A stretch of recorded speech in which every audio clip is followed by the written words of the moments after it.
We're talking to Professor Roy Bullock and Mr. Michael McLandon from Tennessee State University with the Department of Cooperative Education at Tennessee State Cooperative Extension at Tennessee State University. And of course, Dr. Bullock and Mr. McLandon, before we end this show for today, let's give both of you an opportunity to make sure that our audience is aware of some of the things that you wanted to talk about today. By having you, Dr. Bullock, to start us off by talking about some of the research that has been done at Tennessee State University in this particular area, and the impact that all of this is having up on what we might call historical black institutions of higher education. Thank you, Dr. Haney. Some of the research that is going on, and as an extension program, we are basically the outreach of the research program that is under Dr. Collison, which is IAGRA, Institute of Agriculture and Environmental Sciences. We work very closely hand in hand. Some of the research that is on the forefront here, number one, I mentioned the goat program. Mm-hmm. We are building a goat program, a goat facility that will extend the goat program throughout the state.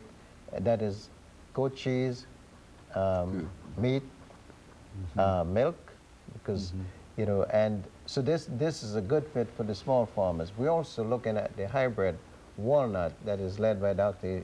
Idasi. These are trees that can be producing in 5 years. So this is burning edge. We're also developing the mushroom program in which we can produce fresh shiitake mushroom for the restaurants.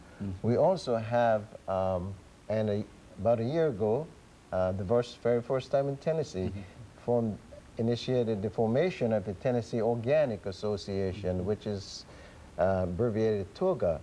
This is one area that we are trying to provide healthy foods to a community. That is, you know, foods that are grown without chemicals and artificial fertilizers. Organic food. Yes. So we have, Tennessee State has taken a lead in that.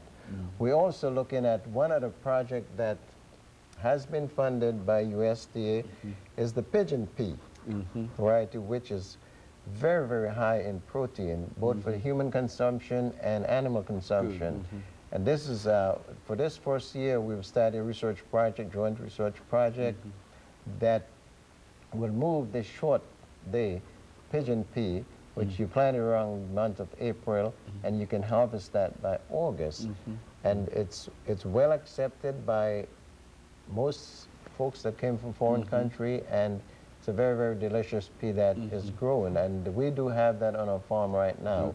So we also have, Dr. Haney, and this is exciting, we have on our farm the 12 varieties of peaches. We have about 10 different varieties of blueberries, about 10 different varieties of grapes, and 10 different varieties of blackberries. These are some of the nice things that is going on. We only don't cater toward the food production, we also cater toward the homeowners. You know, in McMinnville, we have one of the most beautiful ornamental stations there that cater toward producing ornamental plants for the homeowners.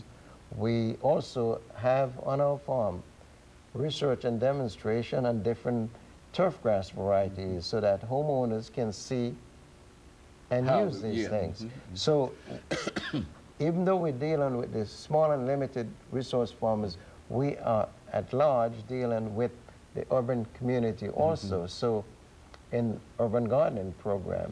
So we have a very, very wide range of issues that we're reaching out to basically the underserved and then the limited resource farmers and small farmers in general. And so most of these projects not only will help the small farmer, but these are public-minded and public-geared kind of programs that's directed to improving the lives of individuals within your catchment area. Is that what we're saying? Definitely, definitely. Now, of course, Mr. McClendon, within your range of media activities and et cetera, what are some of the things that you'd like to leave our audience with today? Well, Dr. Haney, the Cooperative Extension Program is on the move, and we appreciate this opportunity because not only is Dr. Bullock doing a phenomenal job with the small farmers and his team, also we have Dr. Thelma Sanders Hunter, who does a relative caregivers conference on a yearly basis where she's working with parents of relative caregivers. We also have Dr. Javiet Samuel, who is doing a lot of work with the youth throughout the community.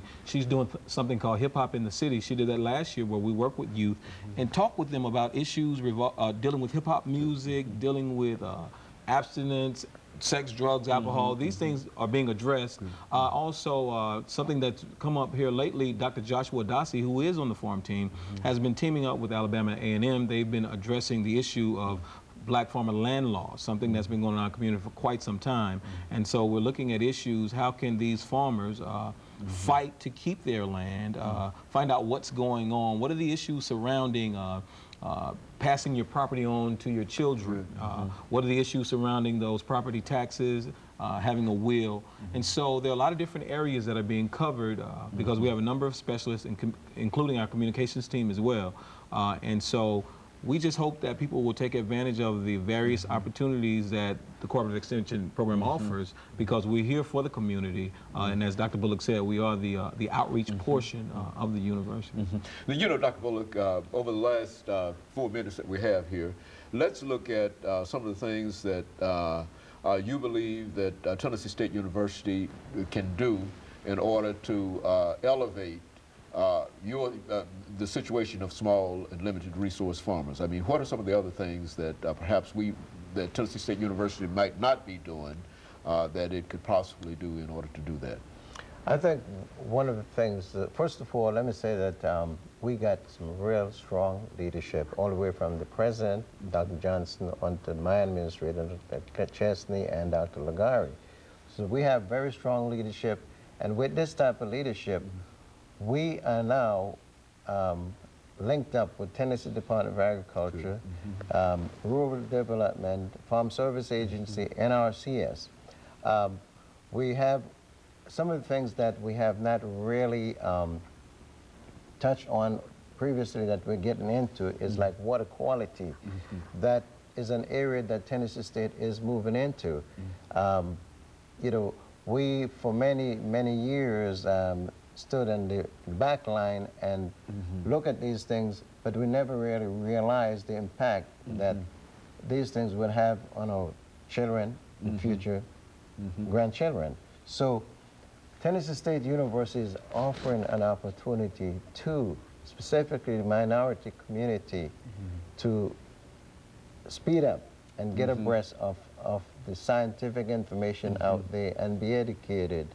And this is where Mike's distant education program comes in effect, because we're only a very small staff, and with television and the internet and the program that Michael is doing, can reach every single farmer in every corner of this state and outside of it too. So we're moving ahead. Very good. And of course, Mr. McClendon, over the last minute and a half that we have here, let's give you an opportunity to say something about the people that you work with. I think you've already indicated that you've got a small staff, but it's a very, very effective staff, and now you think that you might be able to reach the world through the internet and et cetera. What are some of the folks that support you in that kind of activity? Well, actually, we have a team of about 4 people. Our team leader is Janelle Sargent. Janelle Sargent is Associate Professor of Distance Education, our Distance Education Coordinator, and she's the one who deals primarily not only with the different departments on campus, but also off campus.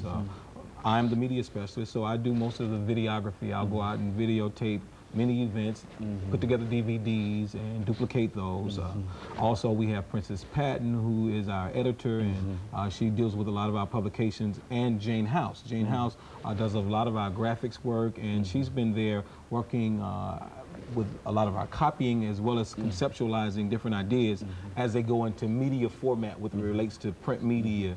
So Jane and Princess are a very valuable part of our operation, as well as Ms. Sargent. Very good. And of course, over the last half minute we have here, Dr. Bullock and Mr. McClendon, let me thank the two of you for bringing us that excellent information about Tennessee State University and the Cooperative Extension Program and some of the activities that the two of you are involved with, because I know that as both of you have indicated that you might have a small, limited number of staff, but in terms of the programs and how innovative you are, I think that some of the things that you're dealing with are areas that can really bring small farmers into quite a bit of activity. And we want to thank you for bringing that information to us today. And let us encourage our audience to tune in again next week for another informative edition of Comments. Thank you and good morning.